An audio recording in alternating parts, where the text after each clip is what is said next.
Hola, soy José Manuel Pérez Félix, licenciado en Educación, mención Biología y Química, abogado, maestría en Química para docente, maestro en ejercicio de función y abogado en ejercicio de función.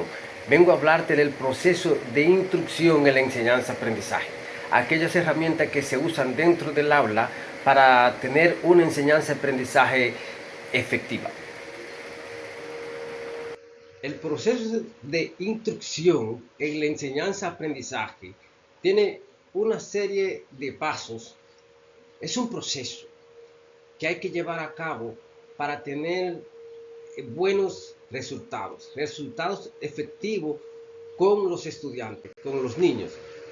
Cuando estamos hablando del proceso de instrucción, se refiere a aquellas todas acciones, decisiones y estrategias que el docente usa al planificar para ejecutar de manera sistemática el propósito de facilitar el aprendizaje de los estudiantes.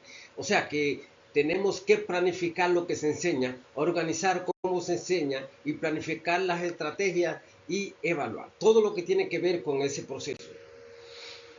Eh, Toda la enseñanza-aprendizaje que nosotros tenemos, que usamos hoy en día, se debe a un fundamento teórico previamente investigado años remotos. Por ejemplo, si hablamos de diferentes teorías de aprendizaje como es el conductismo, estamos hablando de aquellos estímulos que dan respuesta que se estudiaron, lo estudió Skinner, John B. Wasser, Ivan Pavlov, entre otros, que tienen que ver con la conducta del estudiante. Debe haber un cambio de conducta, conductismo.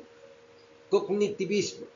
Esa se refleja en la cognición, en la mente, en la memoria del estudiante.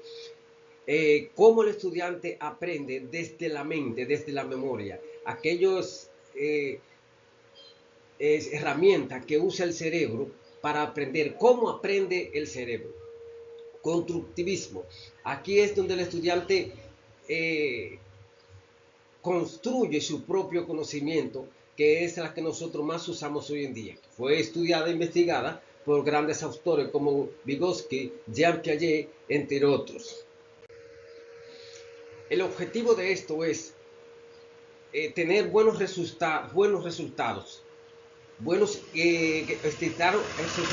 a esperar en el proceso.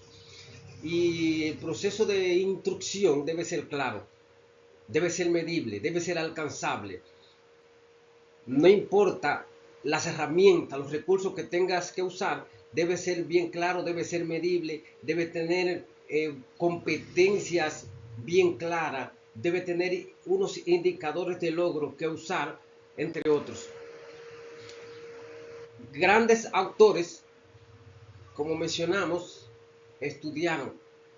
Un ejemplo de esto es la taxonomía de Bloom, que dice que el estudiante que eso se clasifica en diferentes niveles de pensamiento para desarrollar. Uno es recordar, eso es memorizar. Lógicamente hay que recordar lo que se aprende, se debe memorizar, debe comprender que eso es explicar. Ese conocimiento se debe aplicar, aplicar tu conocimiento.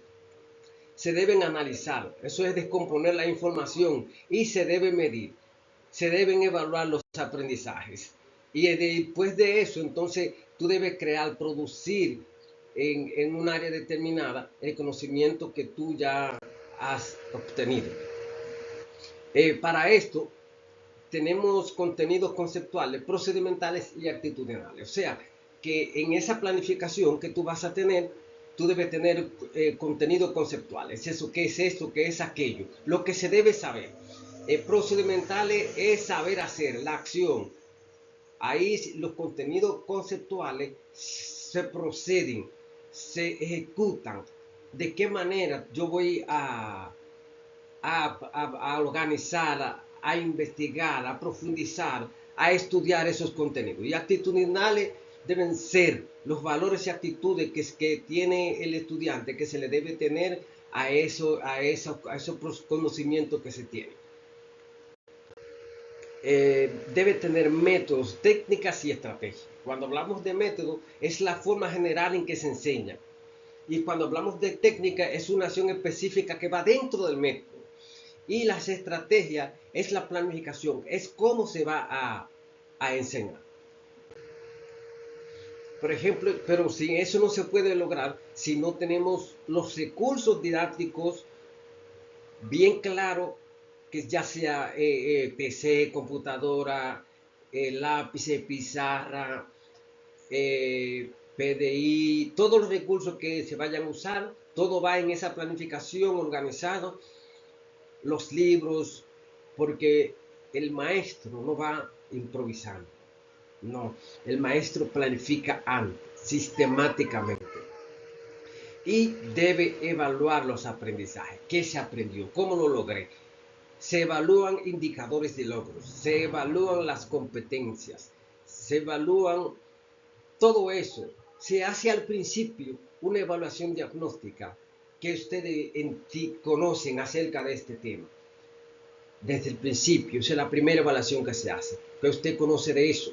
Entonces se hace una evaluación formativa que se hace en todo el proceso, una evaluación sumativa que se hace al final, y entonces para eso debes usar, para quedarlo estadísticamente medible, alguna rúbrica, lista de cotejo, examen, entre otros. Hoy en día se usan herramientas digitales como Kahoot para evaluar esos aprendizajes. Muchísimas gracias.